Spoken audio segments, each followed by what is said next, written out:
其實我冇話啲，因為我都諗過呢個問題喎，當時都會通常問我係咩失敗啊嗰啲。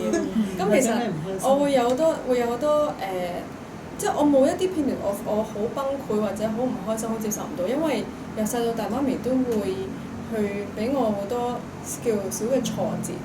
啲人成日以為佢係咩人生贏家，其實我好想講咧，就係話喺贏之前咧，其實係要好多嘅輸，即係好多嘅失敗嘅。有啲失敗咧係大大小小咁，由細個去累積佢，咁樣咧先可以造就一個人咧係即係容易啲係叫所謂即係做得好啲。覺得係失敗啦，即係因為佢慣咗啦嘛。自身，所以你同佢講咧，佢唔覺得係咩？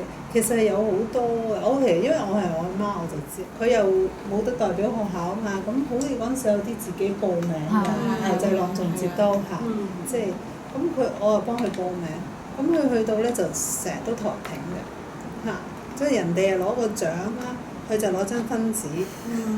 咁我覺得呢個 exercise 最好咯，咁我覺得我咪特登等佢去咯，咁然之後，但係佢去咗，你講咩説話或者你係點去睇嗰件事，就好影響個細路仔點睇啦。如果佢覺得係輸嘅、失敗嘅，咁佢咪會可以好容易 recall 翻。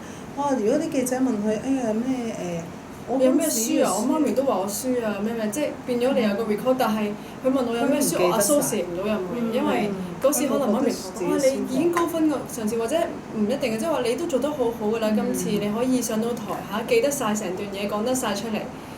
咁佢可能已經覺得係成功咗咯。